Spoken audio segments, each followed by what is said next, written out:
What's up, everybody? Welcome back to the Truth Juice Podcast, guys, episode 4. Thank you guys so much for listening, watching, viewing, sharing, and subscribing. Really means a lot to me, guys. If you guys are new to this channel, my name is Rudy. I'm the host of the podcast. And do me a favor and click that subscribe button. I'm on my way to become the 831's number one podcast. Yeah, guys, usually I'll brief you guys with a story that happened like during the week or something funny, but I want to get right into this episode. I feel like it's going to be a good one. I feel like a lot of people are going to be able to relate or have something to say about it. So let's get right into it. This episode, I'm going to be talking about toxic relationships. I'm going to be talking about signs of a toxic relationship, types of toxic individuals in relationships, and what we can do to fix it, if it's fixable, when and how to leave. Um, so yeah, we're going to be talking about that. And I'm very interested in hearing what you guys have to say. So feel free to comment down below, like your story of like a toxic relationship, your experience with it, what you did, how you got out of it, stuff like that. Okay, I'm super interested and see maybe you can tell me which one you relate to the most. Yeah, so I'm just gonna explain to you guys what I think a toxic relationship is. I think a toxic relationship is a relationship in which your guys' self-esteem and is damaged and your guys' energy is being drained from one another. I feel like a toxic relationship is when you guys are just not happy to see each other anymore. Everything annoys you about your partner. Yeah, you just can't stand them. There's no communication, just stuff like that just gets bad. Um, so yeah, that's what I think a toxic relationship is, and I know I know no relationship is perfect, and every single relationship is toxic at one point or another, but it's just what you do to get out of it or fix it, So we're here. I'm here to hopefully help you guys out. Um, so yeah, I'm gonna start off by saying what are some signs of a toxic relationship. What I think are some signs. I think one sign of a toxic relationship if it's on and off. If you guys keep breaking up and making up, you know what I mean? I feel like second chances shouldn't be handed out lightly. I feel like a lot of people hand them out like they're coupons or something. They break up with each other and right away they get back with each other. And I don't think that's healthy. I feel like it defeats the purpose of a real relationship when you guys keep breaking up. Because it's just like a binder. It's like a piece of paper. If you crumple it up and you try to put it back to normal, it's not going to be normal. There's always going to be creases and folds in it. You know what I mean? So yeah, that's a sign of a toxic relationship. I feel like another one is like when you're hiding things like conversations or information or just something. I feel like that's also a sign of a toxic relationship. Um, and actually on my Instagram, I posted this question, and one of the responses was from my one of my good buddies, Johnny Johnzell Solo Podcast, and I really like what he said. I think it makes a lot of sense. He said a toxic relationship is a relationship where you're not reaching milestones, where you're not setting and achieving goals with your partner. I think that's pretty toxic too, because where's that relationship going? You're supposed to motivate each other and yeah, motivate each other into doing things, setting goals, helping each other achieve stuff in life, you know what I mean, whether it be moving out together or just reaching certain things together, you guys know what I mean. So yeah, there's that one. Another one would be the obvious one, abuse. If you're being physically abused, emotionally, verbally, whatever, that's super toxic, and I honestly don't think that's you can fix that, you know what I mean. That's very dangerous. I think if you're being physically abused, you need to leave ASAP. You don't owe your loyalty or your respect or explanation to that person. You just have to really put some thought behind it and leave quick. You know what I mean? Because it could get really bad. It could get dangerous. So, and by the way, also, like, I just want to say that sometimes, most of the time, actually, it's ourselves who are toxic. We ourselves are toxic, whether it be to our partner or to ourselves. You know what I mean? Because we like to create excuses for why people act the way they act. Whether if he put hands on you or she put hands on you, oh well, he did this because I was acting like this. I shouldn't have said that. No, absolutely not. He shouldn't. They should never put your hands on someone who loves you. Will never put their hands on you. You know what I mean? They will never hurt you in that way. So if that happens, like stop creating excuses. They're not going to change. They did what they did and they can't take it back. So if it's that type of toxic, you need to end the relationship quick. You know what I mean? Move out. There's a lot of help everywhere. Your family, your friends, you can get help definitely. So those are some signs of a toxic relationship. And right now I'm going to go into the types of toxic individuals. So I have a couple of them right here. And so just let me know which ones you guys can relate to or which one you think your partner is. And I personally think all of these are they could be fixed except for like one of them. but all of them can be fixed with good communication, and consistency, because that's another sign of a failed, of a toxic relationship. When you constantly have failed attempts at change, or you have to constantly remind someone of something. If you tell your partner that it bothers you if you do this or if you do that, if they don't do that, and they're good for a week, but they just go back to their old ways. I understand the first time can be kind of hard to change, so I guess that's like I don't know, a freebie, I guess. But if you have to constantly remind them like 5, 6, 7 times that it bothers you when they do something, that's toxic, and they're not going to change because they know it bothers you. They're just not willing to change for you. They're not willing to make it better. So that's a sign of a toxic relationship. So now we're going to get into the types of toxic. And like I said, we all know these types of toxic. We've all met one in our lives or know one. So here we go. We're going to start off with number one is the depreciator or the belittler. Someone who belittles your ideas, your beliefs, your contributions, everything that you do, they belittle or they're not appreciative of, and if you don't feel appreciated, then you're just not going to really try in a relationship. You know what I mean? That's where it starts to go bad. Someone who feels appreciated will always do more. If you say thank you to your partner, it's going to make them happy. They're going to keep wanting to do the things they do for you. But if you're just constantly putting them down and belittling everything that they do, then you know what I mean. And I've seen this happen in real life. I've seen women tell their husbands or boyfriends like, "Oh, dude, like your job is this. You can't afford this because you're only doing this, and we can't go over here because you know what I mean." Just belittling them, And I've seen men do it to women where they're like, "Oh, you're nothing without me.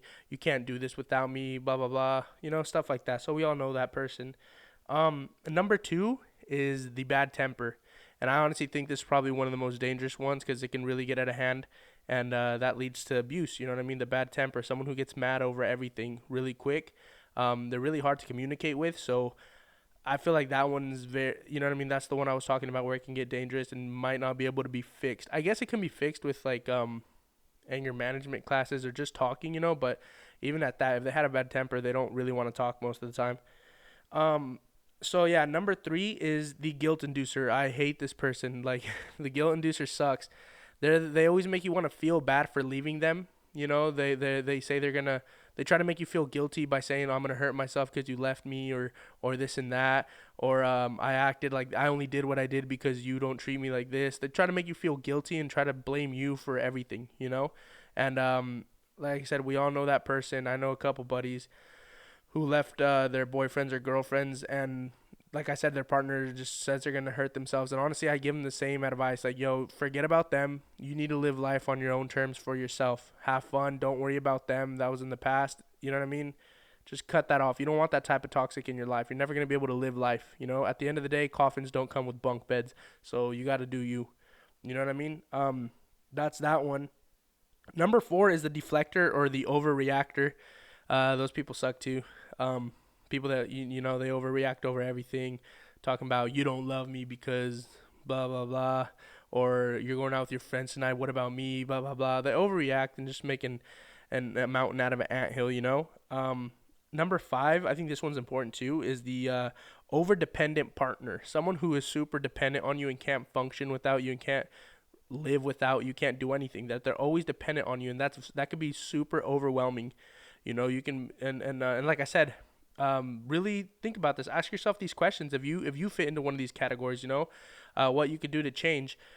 But yeah, the over-dependent partner is just, like I said, someone that can't function without you and doesn't let you breathe. You know what I mean? That puts a lot of tension on the relationship when you can't do what you want to do, when you can't go out with your family or spend time for yourself. I think it's very important to have time for yourself.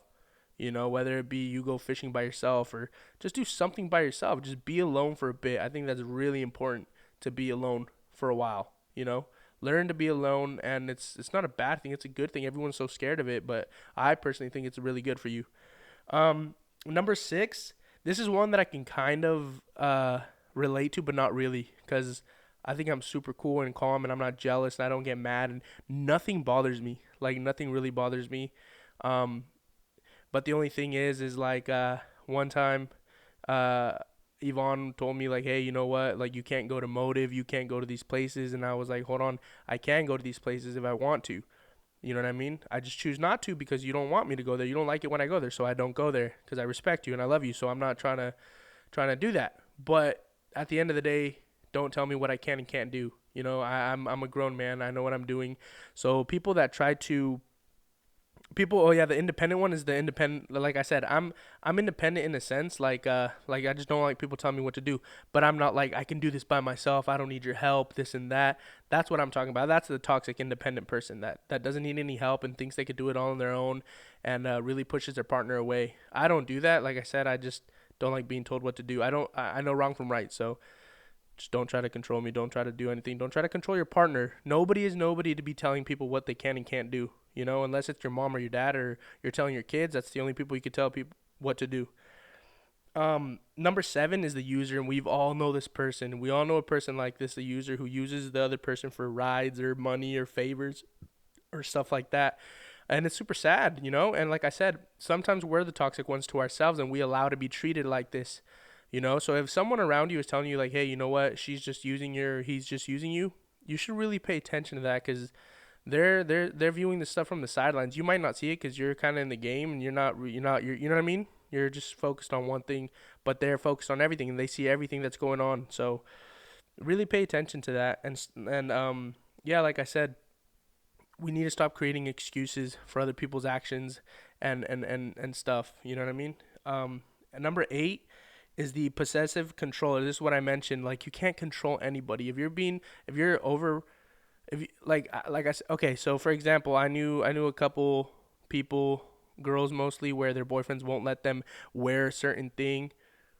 It won't let them wear a certain thing or anything. You know what I mean? And that's really bad. You can't tell them where they can go and all that stuff. That just like I said, that one bothers me a lot because I don't feel like we should be allowed to tell people what they can and can't do. We could tell them what bothers us, and at the end of the day, they're gonna do whatever they want to do, and that's when we're really gonna see if they love us or not. But you can't tell someone that they can't go somewhere or can't wear that. Everyone is their own person. They're able to do whatever they want. So don't be that type of person. Number 9, I think, is a jealous person. That one's really really bad when you're just jealous. You know, like I said, and sometimes those are just insecurities of something that happened in the past. Like you can meet someone that's really good to you, but since you're so toxic yourself, you will control them and you will become all of these traits that I just said. You know what I mean? So the jealous one is very bad. Um I personally think that, like I said, all of these can be fixed with good communication and consistency. Not the abuse part. Like if you're being abused, like I said, that's unfixable, and you shouldn't even try to fix that. Like I said, someone who loves you will never hurt you, never put their hands on you, never treat you that way. So if you're being abused in any way, just dip out, dude. That's what you need to do. Um, but yeah, like I said, good communication and consistency. I feel like that's all that matters. Good communication and consistency. Um, yeah, I kind of actually really skimmed through this pretty quick. Hopefully you guys could relate to some of these that I said. Like I said, I just wanted to get some stuff off my head. This is what I think about toxic relationships, and I'm curious to see what you guys have to say about it. So if you guys can comment down below which one you guys kind of related to with the most, or if I said something wrong, or if I didn't say something, if I didn't mention something. I'm really interested in hearing that, guys. But if you guys stuck through the whole podcast, thank you guys so much. It's a short one again. I really appreciate you guys coming and viewing my stuff again. And yeah, I'm just here, dude. I'm trying to order another mic so I can get guests on because I have a couple cool things. A couple cool people reached out to me and they want to help me out with the podcast, so that's pretty cool. I got good things coming. So with that being said, that wraps up the podcast. That wraps up the toxic relationship episode. I hope you guys liked it, and I'll see you guys in the next episode, guys. Thank you very much. Later.